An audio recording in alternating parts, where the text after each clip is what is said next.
Hi, I'm Randy Reed, Executive Director of the National Lighting Bureau, and welcome to our Let's Talk About Light and Health series.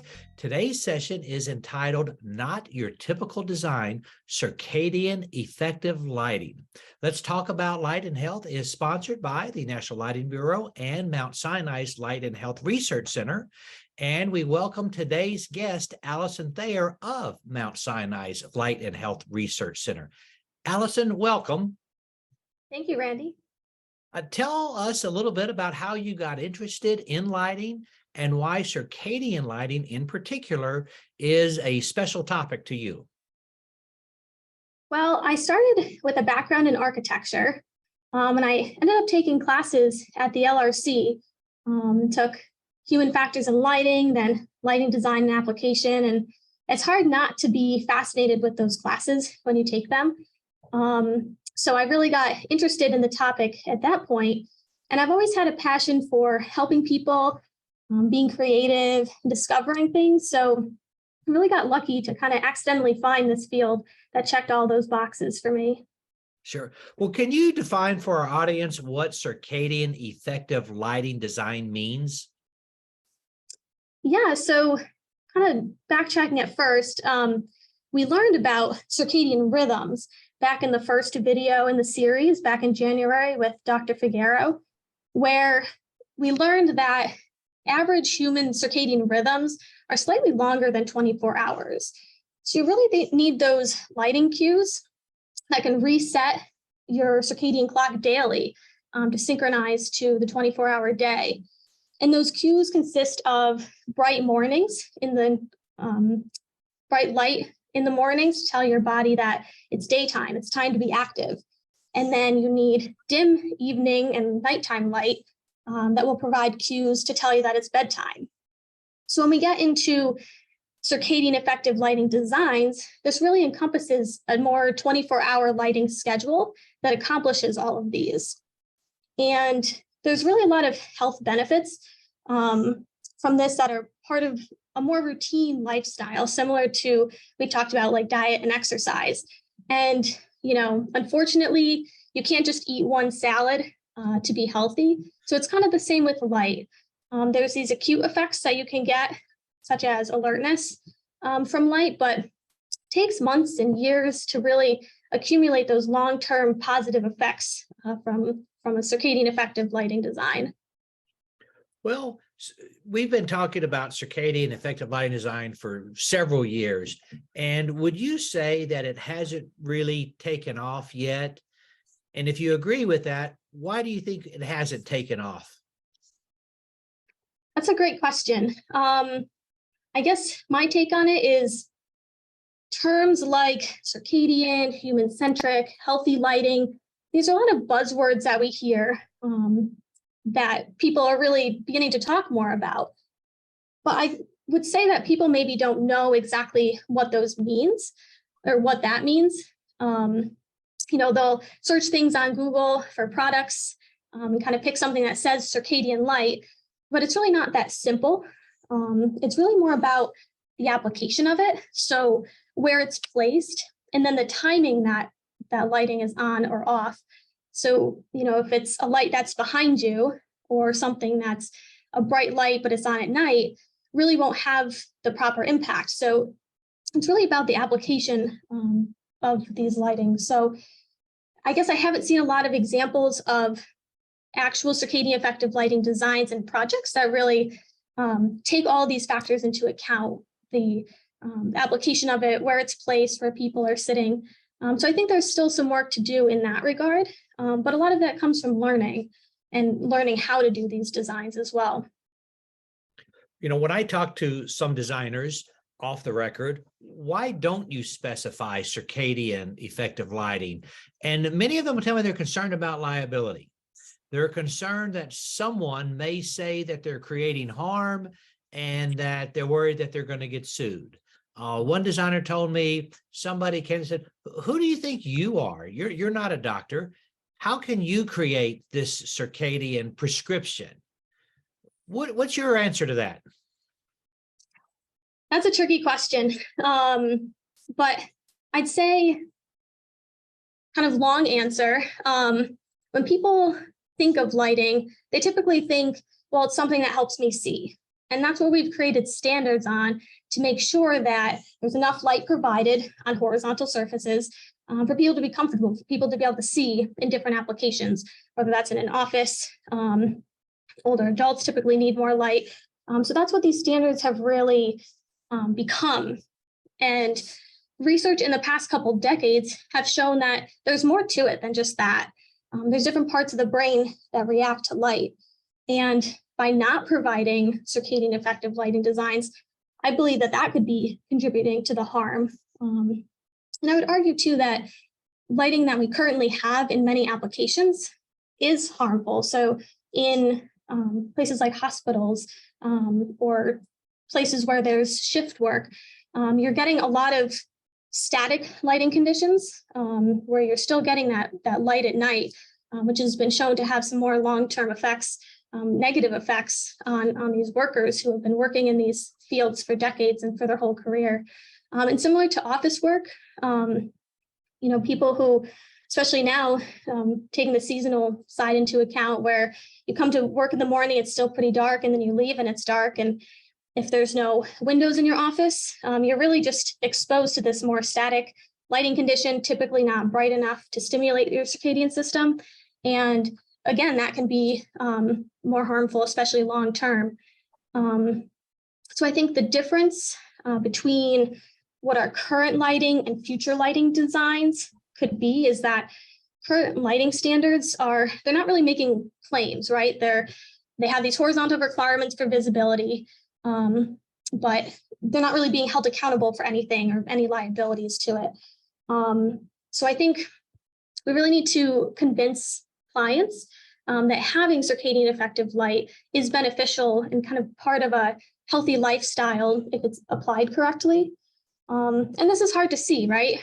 Like unlike, say, like an instantaneous harm from falling, the long-term impacts from being in constant dim light in an office, say, for decades of your career can really take longer and are less obvious in their negative effects. I guess my last point too, I guess it depends on what the liability is. You can't claim that everyone will sleep better or be more productive from these lighting applications if you implement circadian effective lighting designs. But there's always going to be individual differences, always other factors going on in people's lives. But it's really important from the biological standpoint that these bright days and these dark nights are really implemented. Well, we're wrapping up in 2022 right now, of course, in December. Do you think we'll begin to see some designs in 2023? That's the hope. And I hope, series like these will really help people be more aware of what's out there and not be afraid to implement these designs. It's really the simple side of bright days, dark nights. That's the way that the sun moves. You have the sun in the day, no sun at night. So, just from that simple standpoint, you can really see that from an evolutionary side, it's really what we're meant to have. So I would really challenge people to start learning more about this and really implementing it. So I do hope so in the years to come. What are some tips that you can give lighting designers or manufacturers to create circadian-friendly lighting designs?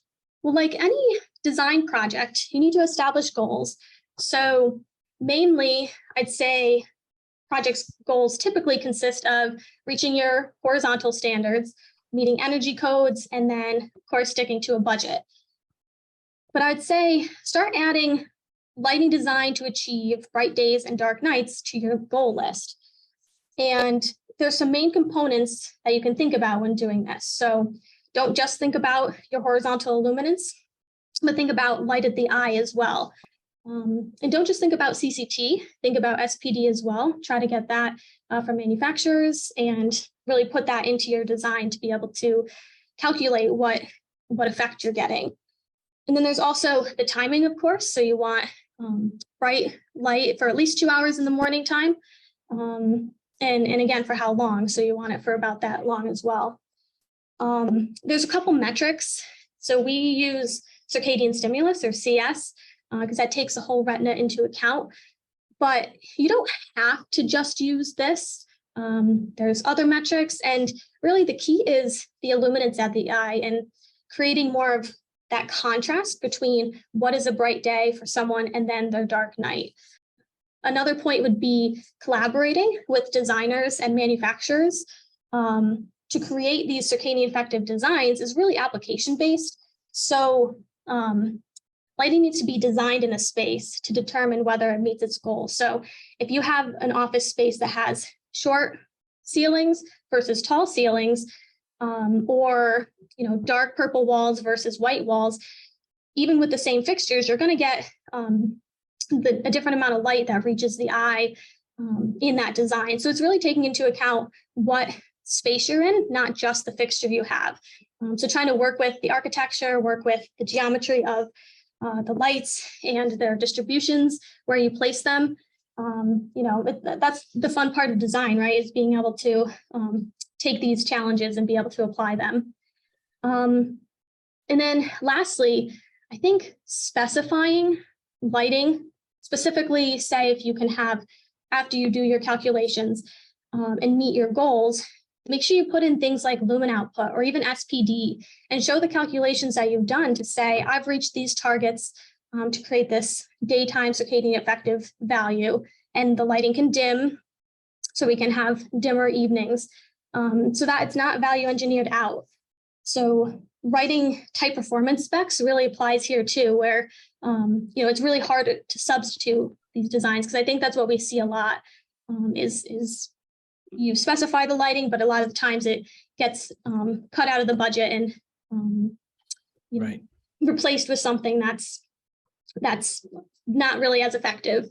What are some simple ways that people at home can change their lighting to be more circadian friendly? Yeah, so same concept for designers. And again, the point of that contrast between light that gets to your eye with bright days and dark nights. So during the day, if you can, sit facing a window during your workday, or go out and sit on your porch, especially if it's a sunny day. But if you don't have access to stuff like that, there's other things you can do.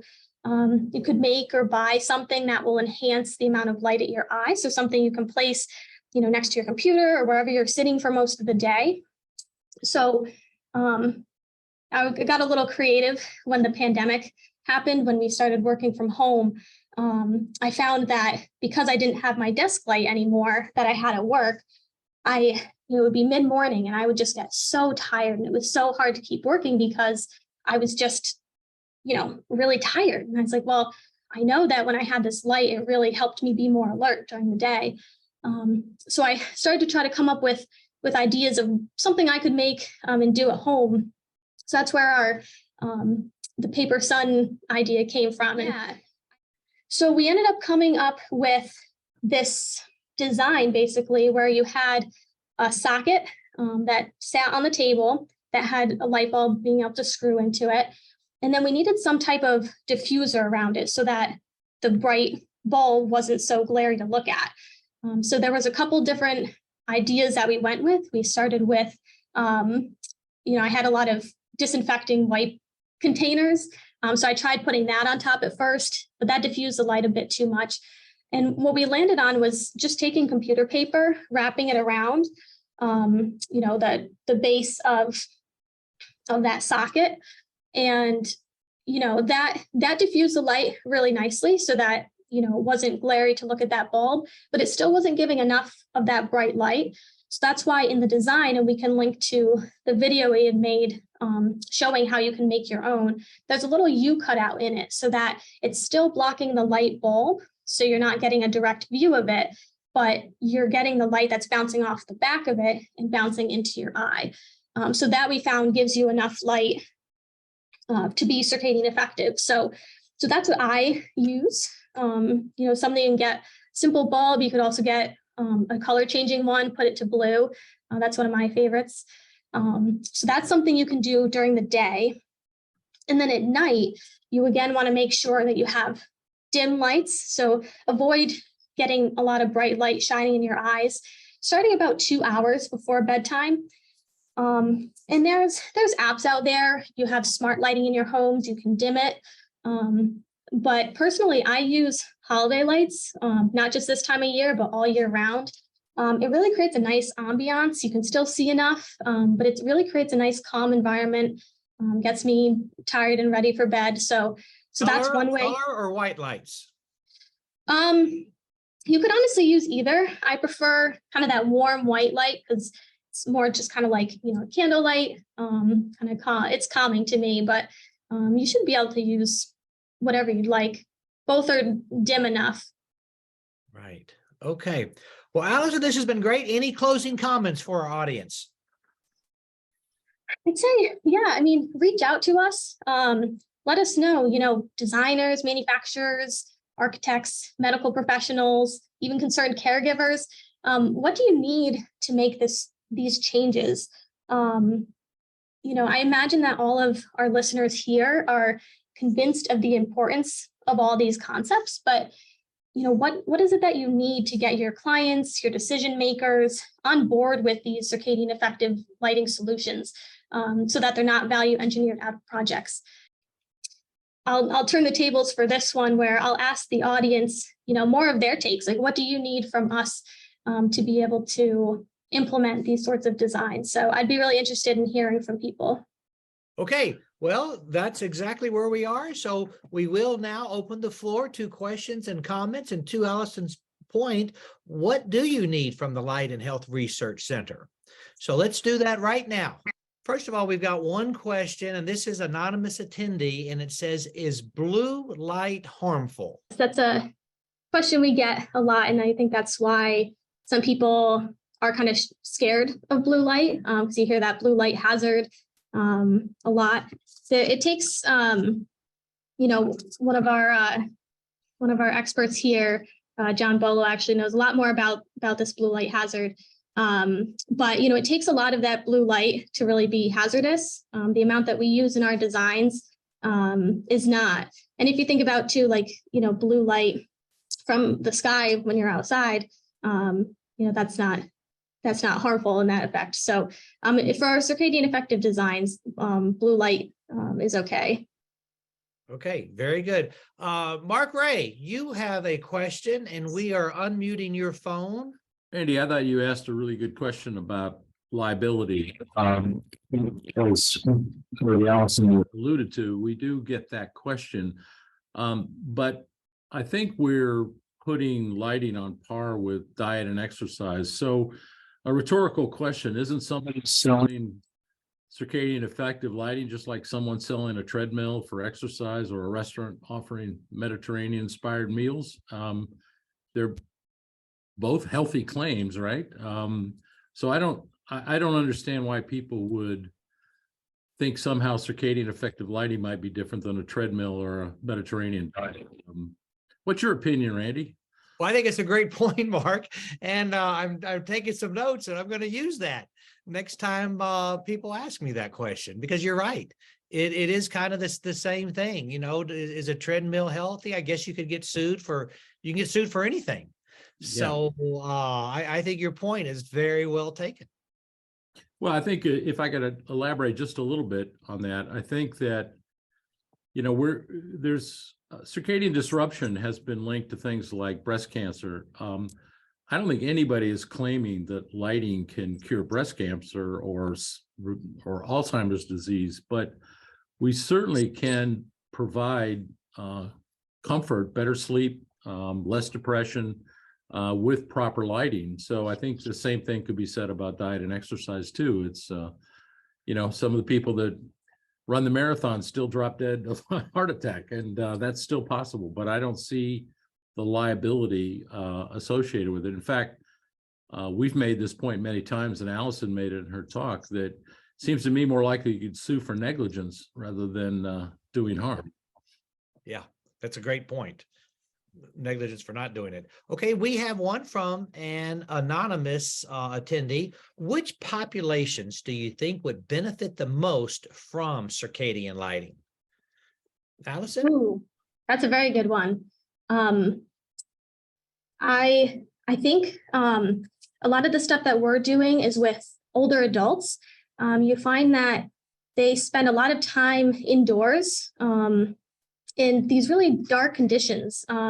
If you go to an older person's house, they typically either have no lights on. Like I know some of my grandparents just don't want to turn on their lights, even if they have a little table lamp or a desk lamp.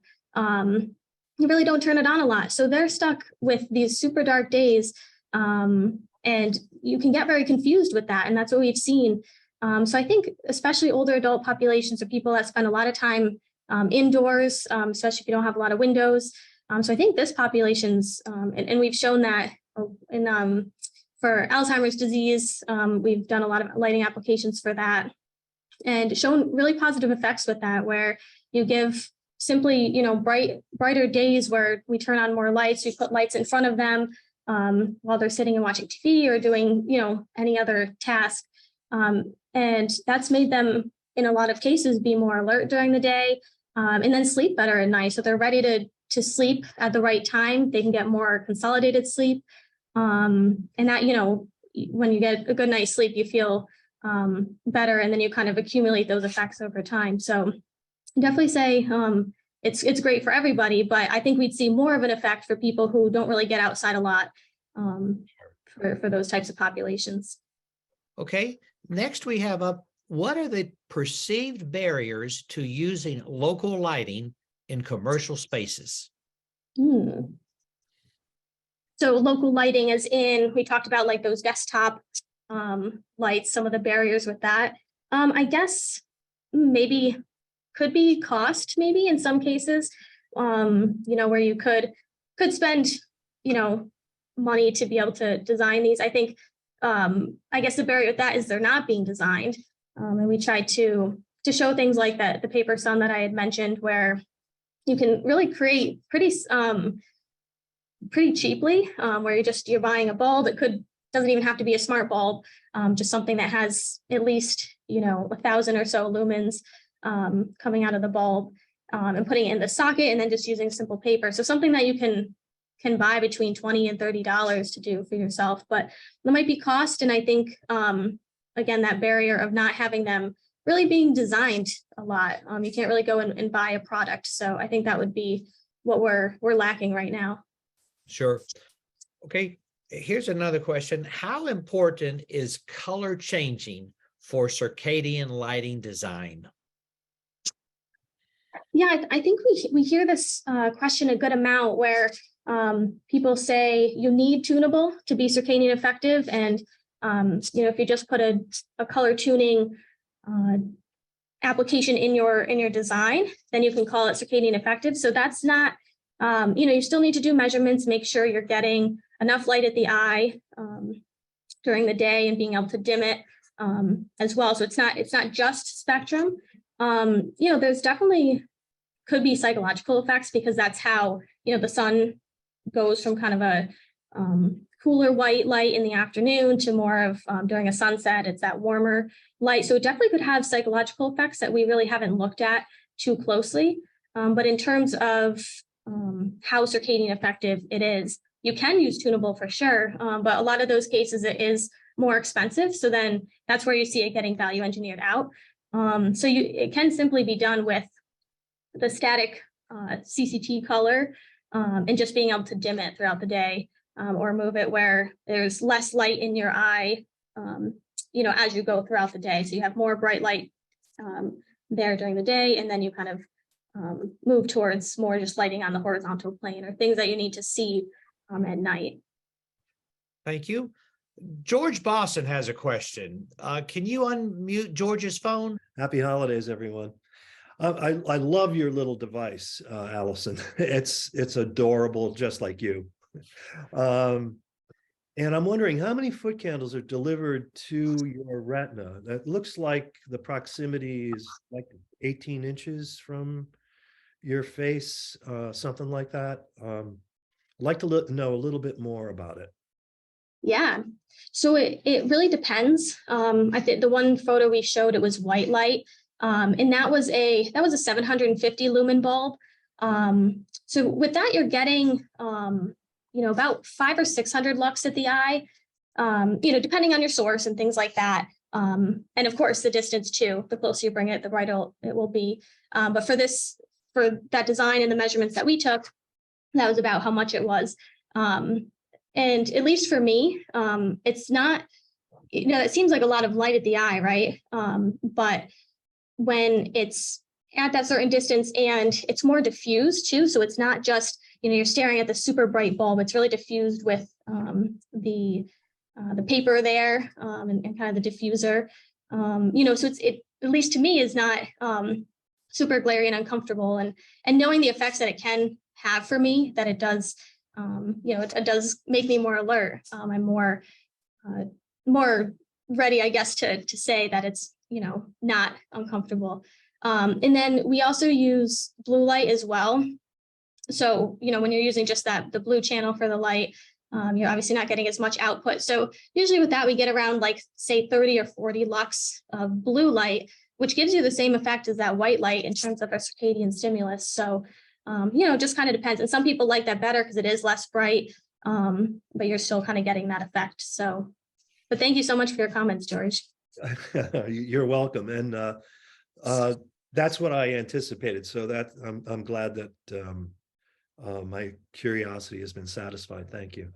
But what about light as we first wake up? Are there any tactics for that? Ooh, that is a good question. Yeah, I mean, I don't know about you, Randy, or anybody else in the audience, but I sometimes have a hard time waking up. I'm not really a great morning person. I get kind of cranky.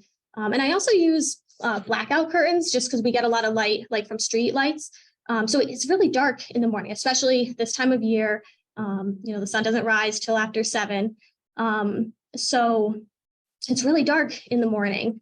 So to even get up, you have the alarm blasting in your ears, which is just uncomfortable. But I've used bulbs where, they're smart bulbs where you can have them turn on as you're waking up. And there's a lot of products out there too. There's like alarm clocks and things that you can get that start to slowly fade on the lights to really wake you up that way. So I find that having, light in the space as you're waking up can actually help with that too. So it's not just about that light you need to get when you're, at work, or you're kind of, once you've started your daily routine. It really, really starts with kind of, making that sunrise for yourself. And being able to get that brighter light right as you're waking up. So I found that can help too. Sure. Well, thank you for that. Let's wrap up with one final question. Where can designers learn more about the specifics of doing a circadian effective lighting design? Yeah, so there's different tools out there. There's different things. We've come up with that UL 24480. That really goes through steps for designers and manufacturers to be able to implement these designs and kind of go more into depth than we were talking about today, and how to use lighting specifically, and when you put in your application and things to do with that. So that is a good resource. But we also have online courses as well. We usually offer them in the fall. There's one for lighting design. So people who architects or people who want to get a little bit more into learning about lighting design. It's a really great course. And there's a little sneak preview of circadian-effective lighting in that one. But then we also have the light and human health course as well, which is a really extensive course that really goes into way more into depth about the kind of the biology of it and the research we've done, and then how to apply it as well. We go through some exercises. So we're trying to push these educational things. Okay, Allison, thank you so much. It has been a pleasure working with you on this series this year, and specifically on this segment today. We will have the YouTube video available later this week, and we will put the link on the NLB website. So thank you all, and happy holidays. Yeah, so we really want to thank you too, Randy, and the National Lighting Bureau. We couldn't have done this series without you, so we appreciate all the work you've put into that. And for the audience, for coming all these weeks. So we really appreciate that. And to all our sponsors as well. Yes, very good point on the sponsors. All right, thank you all.